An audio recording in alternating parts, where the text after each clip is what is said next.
Bonjour les gourmandises, on espère que vous allez bien. Nous ça va plutôt giga bien. On est au taquet. T'attaqué. Aujourd'hui, on se retrouve en cuisine, en couple, en amoureux. On va faire ensemble une recette particulièrement gourmande, explosive en bouche. Comment vous dire que c'est un orgasme culinaire, on va pas se mentir. Non mais c'est vrai. Ah carrément. Ah ouais, non mais ça c'est... Mais en vrai là, tout ce que je vois là, c'est hyper appétissant. C'est hyper gourmand. On est sur le cookie caramel beurre salé noix de pécan. Et d'ailleurs, petite info avant de commencer cette vidéo, sur ma boutique est disponible la box cookie dans laquelle vous allez pouvoir du coup retravailler cette recette différemment, et surtout donc dans cette box vous avez une vidéo exclusive pour une recette, mais aussi tout le matériel qu'on va utiliser dans cette vidéo, le matériel indispensable à l'élaboration des cookies, comme le tapis silicone que vous pourrez utiliser d'ailleurs pour toutes vos autres recettes, et également la corne pâtissier que vous allez voir qu'on utilise pour travailler la pâte. Je peux t'avouer un truc? Oui. J'en ai mangé 2 ce matin de ça. Mais c'est pour ça qu'il n'y en a plus beaucoup. Si, j'en ai mangé pas mal aussi. Ah. Mais vous êtes sérieux? Moi 2, lui plus. Vous aurez pas de cookies. Je crois que j'en ai mangé 4 ou 5. Quoi? Ninou, est-ce que je te laisserai pas faire tes petits cookies? Vas-y, dis-moi comment on fait. Allez, vas-y. Donc, on commence dans le bol à mettre du beurre pommade. Donc, vous le passez 15 secondes maximum au micro-ondes et vous allez vraiment obtenir, vous voyez, cette texture ultra crémeuse. C'est très, très important pour la réalisation des cookies. Donc, ni fondu, ni trop dur. Vraiment, caresse avec la cuillère pour nous montrer la texture, Ninou. On est sur quelque chose de très crémeux. Ok, après, je pense, par mon expérience que je peux avoir, je pense qu'on part sur la farine. Oh, absolument.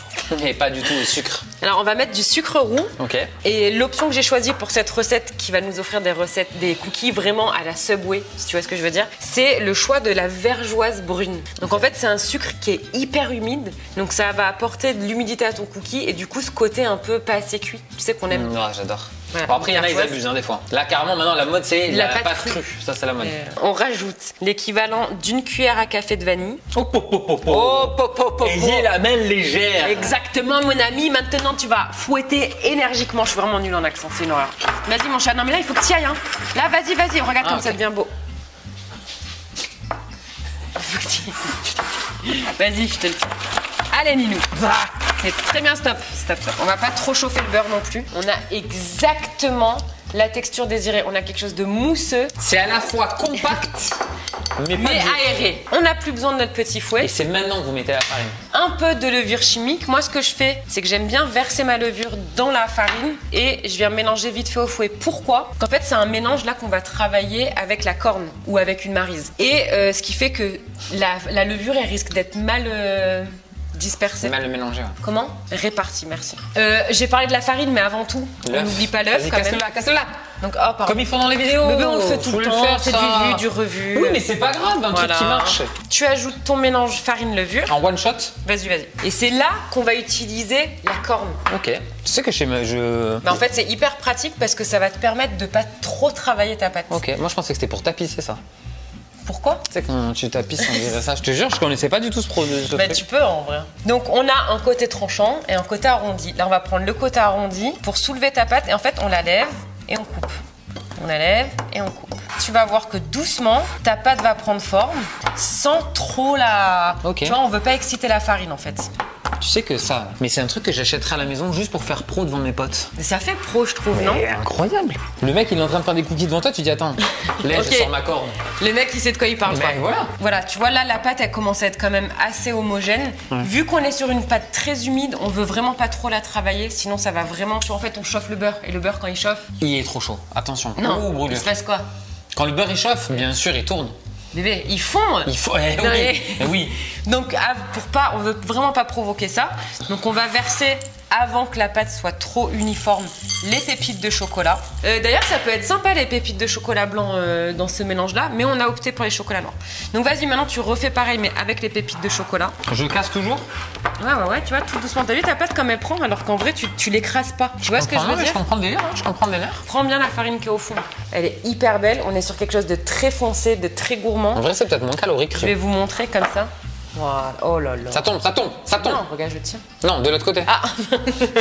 On racle bien la corne, on gaspille rien, on ramène toute notre pâte au milieu. C'est quand qu'on met les noix de pécan? Après ça, on le mettra juste avant d'enfourner. Effectivement, tu fais bien de poser la question, t'es un bon élève, tu es attentif. Tu vois, ça j'apprécie les gens qui posent des questions. Donc on a deux options. On peut effectivement mettre les noix de pécan directement dans la pâte.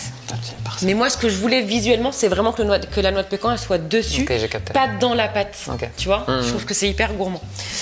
On s'équipe du tapis silicone en question dont je vous ai parlé au début de la vidéo. Mais Rox, t'as Quoi? mixé? Non, oh, on a oublié le plus important, bébé. Mais ça, c'est l'ingrédient phare de la recette. D'ailleurs, c'est la fleur de sel qu'on m'avait offert quand j'avais tourné mon émission en Suisse. Quoi t'as fait? Ils avaient fait exactement mon petit pot.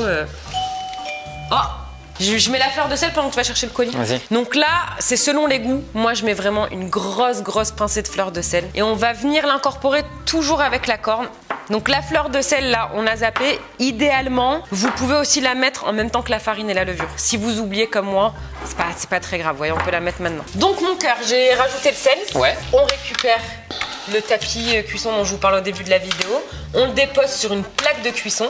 Et ça, c'est pas un indispensable, mais moi, c'est quelque chose que j'ai acheté et que j'utilise pour mes cookies. C'est un truc à glace là. Ouais, pour faire les boules de glace. Si vous n'avez pas ça, vous remplacez par une cuillère à soupe. Ok. Voilà. J'en fais un et toujours pareil, ça fait hyper pro, tu vois. C'est un peu comme le mec qui arrive au foot, il sait pas jouer, mais il a des chaussures à 400 balles. Tu dis putain, le gars. Je suis d'accord. Et en fait, dès qu'il va faire le cookie, il sait pas faire. Oui, mais c'est comme tout en fait. La tenue, comme quoi, est trompeuse. Oh. Ne pas se fier aux apparences. On va faire un petit bol de farine. C'est de la farine qu'on pourra pas réutiliser, donc n'en mettez pas trop pour pas trop gaspiller. Tu prends ta cuillère à soupe ou ton... Comment ça s'appelle? Un outil à boule de glace? Un quick. On l'enrobe dans la farine. Ah, pour pas que ça accroche? Ouais. Ok. Tu vois, je vais l'humidifier avec la Je trouve pâte. pas que ma présence dans ce genre de vidéo, c'est très Mais scolaire. en fait, tu sais pourquoi vous m'aidez, toi et mon frère? Parce que je ne trouve jamais mes mots, c'est horrible. Donc on fait une boule de pâte. Regarde comme c'est satisfaisant. Ton téléphone et tes clés non plus, tu les trouves jamais. Hop, fais juste ça, ok? Ok. Et c'est tout. Là, ce que je te conseille du coup, c'est de remettre de la farine. Non, je comptais rien faire moi. Ah, ok. Le secret, les cookies vont vraiment s'étaler, donc il faut les espacer au maximum quand même. Moi, ce que je conseille habituellement, c'est d'en mettre 6 par plaque. Là, je vais peut-être essayer d'en mettre un peu plus pour voir, mais si vous voulez être vraiment sécure, 6 par plaque, c'est pas mal. Tu les aplatis pas? Donc la cuisson de ces cookies va se faire en 3 étapes. Oh. On va d'abord préchauffer le four à 200 degrés chaleur tournante. On enfourne pendant 1 minute. Et sans ouvrir le four, on baisse la température du four à 150 degrés et on rallonge la cuisson de 8 minutes. Au bout de 8 minutes de cuisson, vous ouvrez la porte de votre four et on va venir aplatir légèrement les cookies à l'aide d'un verre que vous allez préalablement tremper dans de la farine pour pas que ça colle. Et c'est à ce moment-là qu'on glisse les noix de pécan dans la pâte à cookies, on referme le four et on enfourne de nouveau à 150 degrés pour 3 minutes supplémentaires. Nos cookies sont cuits. Très important, vous voyez, on a quelque chose de très mou, qui semble presque pas cuit, mais c'est normal, les biscuits ils vont vraiment durcir ensuite en les laissant refroidir. Je me dis exactement la même chose pour mes abdos. C'est mou, mais c'est normal, ça va forcément durcir un jour. Tu me fatigues. Donc là, dès que les cookies sont sortis du four, c'est maintenant qu'on utilise le caramel beurre salé. Je vous ai mis la recette du caramel beurre salé en description. Sans attendre que nos cookies durcissent, on va venir pocher des petits points de caramel, on vient dans la pâte. Vous savez, j'avais jamais vu mon chat. Ah si, j'ai vu une fois quelqu'un le faire ça. Gros lait? Ouais. Mais après, il y a beaucoup qui le font. D'ailleurs, tu sais quoi? Partager cette vidéo là pour que je puisse faire une vidéo avec gros lait. Et là, tu recuis là ou pas? Non, là, c'est bon, tu vois. Là, il commence un peu déjà à durcir. On peut les transvaser sur une grille pour vraiment complètement les laisser refroidir. Après, pour les plus gourmands, on peut les manger tièdes. Mais moi, je préfère quand même quand ils ont refroidi parce que t'as vraiment ce croquant moelleux, tu vois. Ok, tiens mon chat, on se le partage. Ouais, moitié. Tu aimes ou pas? Là, ça sera bon. C'est incroyable.